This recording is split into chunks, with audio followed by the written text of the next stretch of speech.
नमस्कार, स्वागत है एक बार फिर से आप सभी का आपके अपने चैनल हनुमान सेवा परिवार में।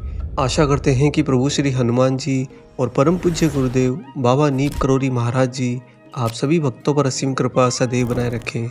दोस्तों, जो लोग भी बाबा नीप करोरी महाराज जी की भक्ति करते हैं और प्रभु श्री हनुमान जी को ध्याते हैं, उनके जीवन के अंदर समय समय पर महाराज जी हनुमान जी की तरफ से कुछ अलौकिक संकेत प्रदान किए जाते हैं। यह संकेत व्यवहार की भाषा में भी हो सकते हैं और स्वप्न के आदेश के रूप में भी हो सकते हैं, परंतु उस भक्त को इस बात के लिए हमेशा सतर्क रहना चाहिए कि जो भी आदेश या संकेत महाराज जी की तरफ से, श्री हनुमान जी की तरफ से उसे प्राप्त होता है, उसका वह पूर्ण निश्चिंता के साथ में और दृढ़ता के साथ में पालन करे। हनुमान जी महाराज जी के द्वारा प्रदान किए गए किसी भी संकेत, किसी भी आदेश को हल्के में ना ले, क्योंकि कई बार ऐसा होता है कि छोटे छोटे संकेतों को हम नज़रअंदाज कर देते हैं और ऐसा होना हमारे लिए ही प्रतिकूल परिस्थिति को जन्म देता है।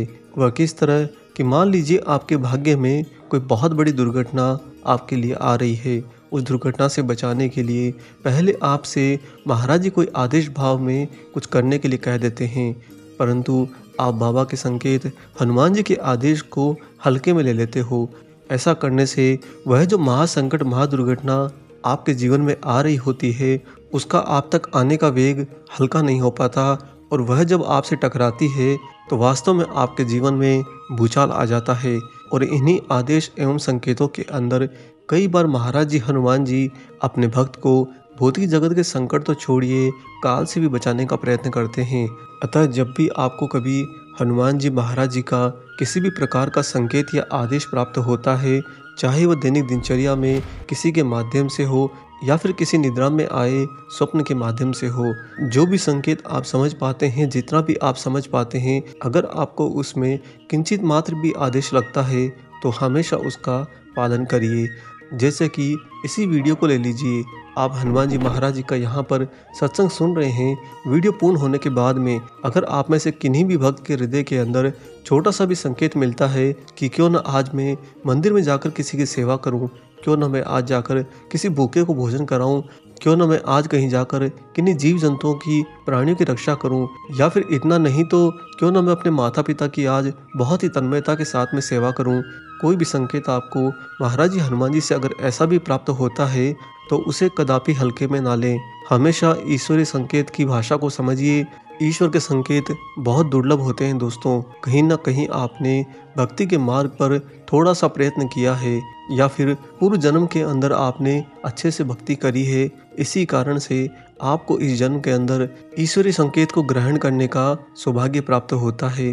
अगर आप हनुमान जी महाराज जी के द्वारा दिखाए जाने वाले सारे संकेत, सारे आदेशों का बिल्कुल तन्मयता के साथ में, दृढ़ता के साथ में पालन करते हैं तो आने वाले जीवन के शेष कालखंड में अनेक बार आपको इस बात का एहसास हो जाएगा कि उस समय आपके साथ में बहुत बड़ी दुर्घटना घटने वाली थी और आप उससे महाराज जी हनुमान जी के कारण बाल बाल बच गए हैं। दोस्तों, ऐसा कदापि नहीं है कि हनुमान जी महाराज जी आपका कोई अहित चाहते हैं। वो तो उल्टा आपसे बहुत ज़्यादा प्रेम करते हैं, इसी कारण से हर समय आपके लिए ही चिंतित रहते हैं।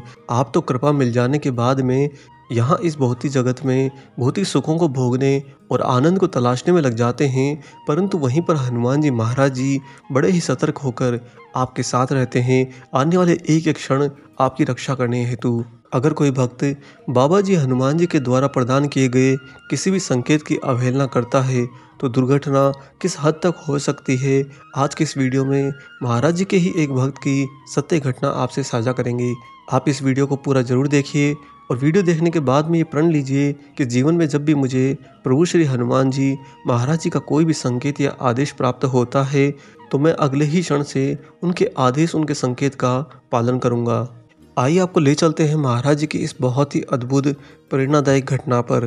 दोस्तों, वर्तमान में जो कैंची धाम आप देखते हैं, इस कैंची धाम की शुरुआत के दिनों की एक कहानी है।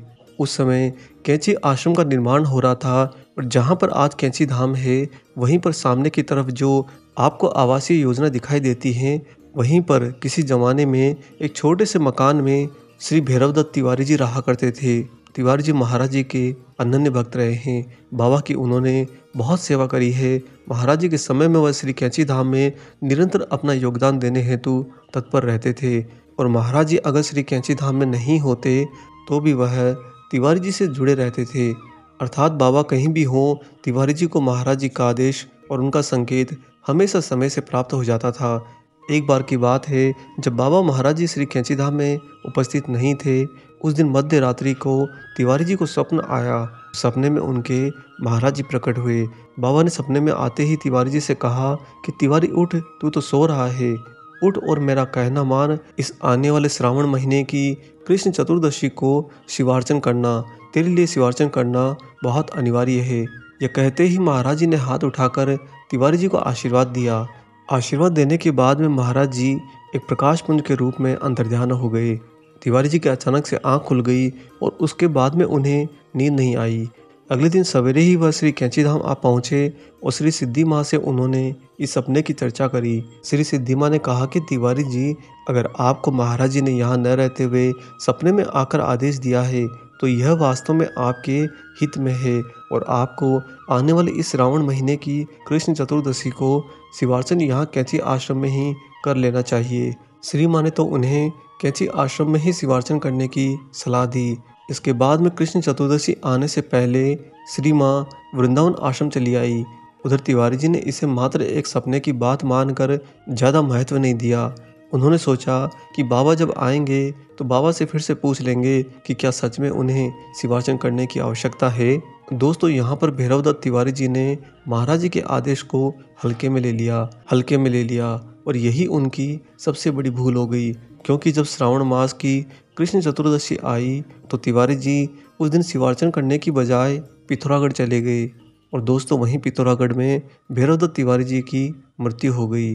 चूँकि उनकी मृत्यु उसी दिन निश्चित थी और महाराज जी का आदेश उन्हें काल से बचा सकता था, लेकिन देखिए जो भक्त अपने महाराज जी अपने हनुमान जी के आदेश को नहीं मानता, उस भक्त की बुद्धि भी उस दिन उसका साथ नहीं देती और उसे काल अपने साथ ही ले जाता है। तिवारी जी के परिवारजन कहते हैं कि अगर उन्होंने श्री माँ का कहना मान लिया होता, श्री कैंची धाम के अंदर ही श्रावण मास की कृष्ण चतुर्दशी को अगर उन्होंने शिवार्चन कर लिया होता तो शायद बाबा की कृपामय शक्ति के कारण वह काल के हाथों बच जाते और उन्हें एक नया जीवनदान मिल जाता। कुछ समय के लिए यहाँ भौतिक जगत में फिर से उन्हें आयु वृद्धि मिल जाती, लेकिन महाराज जी के आदेश को इतना हल्के में लेने के कारण भैरवदत्त तिवारी जी इस जीवन को ही खो बैठे। दोस्तों, यह तो सबसे बड़ी दुर्घटना थी।